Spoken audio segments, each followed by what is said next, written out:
Chapter 19. The postponement so unexpectedly granted by the representative of Thomson and French seemed to Monsieur Morel like one of these returns of good fortune, which announced to a man that fate has at last grown weary of attacking him.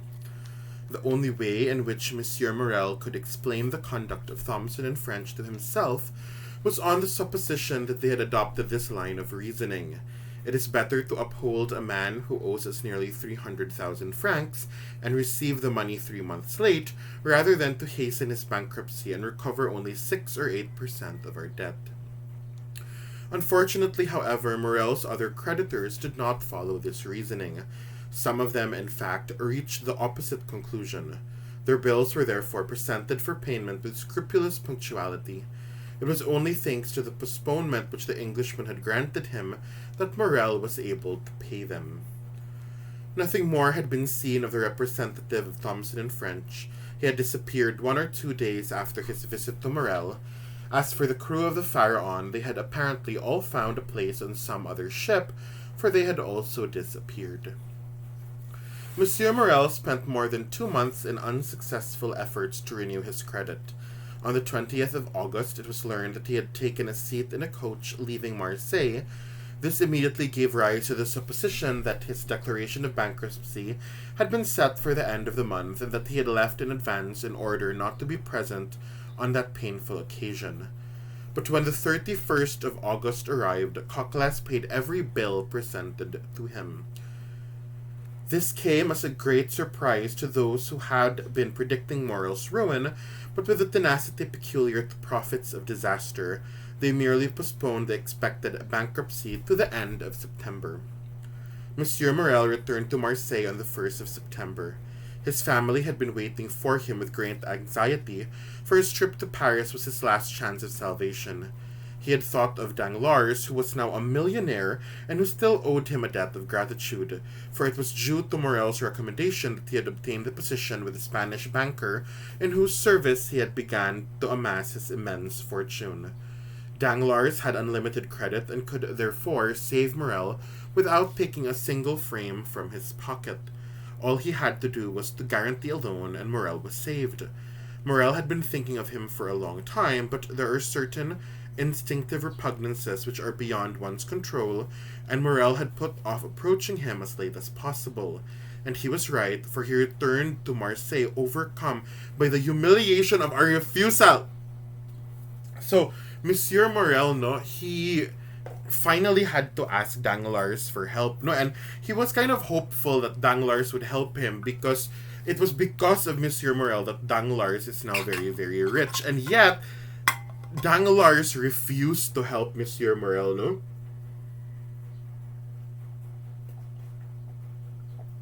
And honestly, is this unexpected with what a jerk Danglars is, yet? He uttered no complaints or recriminations on his return. However, he kissed his wife and daughters, shook hands warmly with Emmanuel, shut himself in his office, and sent for Coquelas. "This time we're lost," said the 2 women to Emmanuel. Then, after a short discussion, they decided that Julie would write to her brother, who was in garrison at Nimes, asking him to come at once. Although he was only 22 years old, Maximilien Morel already had great influence over his father. He was a firm, upright young man who, when the time had come for him to choose his life's work, had decided on a military career. He studied at the École Polytechnique and graduated with a brilliant record. For the past year, he had been a lieutenant, and he now had good prospects of being promoted at an early date. Julie and her mother were not mistaken about the gravity of the situation. A short time after Morel went into his office with Coquelas, Julie saw the latter come out pale and trembling, with an expression of utter despair on his face. She tried to question him, but he continued to descend the stairs and would say nothing except, "Oh, mademoiselle, what a terrible disaster. I would never have thought it possible." Emmanuel tried to reassure the two women, but he was not very convincing. He knew too much about the state of the firm's finances not to be keenly aware of the great catastrophe which threatened the Morel family. The next day, Monsieur Morel appeared quite calm and went to his office as usual. That evening after dinner, however, he took his daughter in his arms and pressed her to his breast for a long time. Julie later remarked to her mother that although he was outwardly calm, she had noticed that his heart was pounding violently. The 2 following days went by in almost the same manner. On the evening of the 4th of September, Monsieur Morel asked his daughter to give him back the key to his office. She was startled by this request, which struck her as sinister. Why should her father ask her for that key which she had always had, and which had been taken away from her in her childhood only as a punishment? "What have I done wrong to make you take the key back?" she asked. This simple question brought tears to Morel's eyes. "Nothing," he said. "Nothing, my child," he replied. "I need it, that's all." Julie pretended to look for the key. "I must have left it in my room," she said. She went out, but instead of going to her room, she went to consult Emmanuel. "Don't give your father that key," said the young man, "and if possible, stay with him every moment tomorrow morning." She tried to make him explain himself, but he would say nothing more. The next morning, Monsieur Morel was kinder to his wife and more affectionate to his daughter than he had ever been before. He looked lovingly at Julie and kissed her repeatedly. She remembered Emmanuel's instructions and tried to follow him when he left to go to his office, but he gently pushed her back and said, "Stay with your mother," in such a way that she dared not disobey him. She remained standing in the same place after he had gone, motionless and silent. Then the door opened, and she looked up with an exclamation of joy. "Maximilian!" she cried. At this cry, Madame Morel ran forward and threw herself into the arms of her son. "What's happened?" asked the young man, looking first at his mother, then at his sister. "Your letter frightened me, and I came as fast as I could." "Julie," said Madame Morel, making a sign to her son, "go tell your father Maximilian has arrived." Julie rushed out of the room, but at the bottom of the staircase she found a man holding a letter in his hand. "You're Mademoiselle Julie Morel, aren't you?" he said with a pronounced Italian accent. "Yes, I am," stammered Julie, "but what do you want with me? I don't know you." "Read this," said the man, holding out the letter to her. Julie hesitated. "Your father's salvation depends on it," said the messenger. She snatched the letter from his hands, tore it open, and read the following. "Go immediately to 15 Allée de Melhan. Ask the porter for the key to the room on the 6th floor. Enter that room, take the red silk purse which you will find on the mantelpiece, and bring this purse to your father. It is essential that he have it before 11 o'clock. You promised to obey me blindly. I now remind you of your promise. Sinbad the Sailor." Julie raised her eyes from the letter with a cry of hope. She looked for the man who had brought it to her, but he had disappeared. Meanwhile, Madame Morel had told her son everything. The young man knew of the successive disasters which had struck his father, but he had not known how serious his situation really was. He stood dumbfounded for a moment, then suddenly turned and rushed up the stairs to his father's office.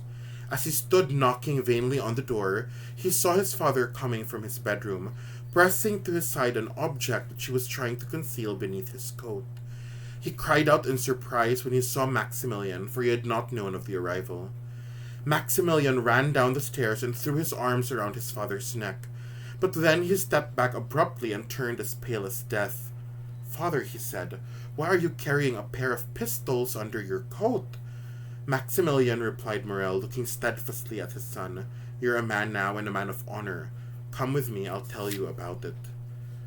The 2 men went up to the office. Morel laid the pistols on one end of his desk and pointed to an open ledger. This ledger contained a precise summary of his situation. "Read," he said. Maximilian read and remained silent for a moment, overcome with emotion. "Have you exhausted all your resources?" he said finally. "All." "In half an hour then," said Maximilian grimly, "our name will be dishonored. Blood washes away dishonor." "You're right, father, and I understand you," said Maximilian. He threw his arms around his father, and for an instant these 2 noble hearts beat against each other. "Now go to your mother and your sister," said Morel. "Give me your blessing then, father," said the young man, dropping to his knees. Morel took his son's head between his hands and said, "Yes, I bless you in the names of 3 generations of irreproachable men. Listen to what they say to you through my voice. Providence can rebuild the edifice which misfortune has destroyed. On seeing that I have died such a death, the most implacable men will take pity on you. Work, young man, struggle zealously and courageously. Spend only what is necessary to keep yourself, your mother, and your sister alive, in order that you may repay my debts, in order that one day in this same office you will be able to say, my father died because he was unable to do what I am doing today, but he died calmly and peacefully because he knew I would do it. Oh, father, father, cried the young man, if only you could live. If I live, everything changes. I became only a man who did not honor his own word, who failed to meet his obligations, but if I die, my body will be that of an unfortunate but honorable man. If I live, you'll be ashamed to bear my name. If I die, you'll hold your head high and say, I am the son of a man who killed himself because he was unable to keep his word for the first time in his life. The young man groaned, but he appeared to be resigned. For the second time, conviction entered not his heart, but his mind. And now, farewell, said Morel. I need to be alone. You'll find my will in my bedroom. So, Morel's gonna kill himself because he can't pay back the money. Maximilian stood hesitantly for a moment, then pressed his father convulsively in his arms and rushed out of the room. After his son had gone, Morel put out his hand and pulled the bell cord. Cockless appeared a moment later.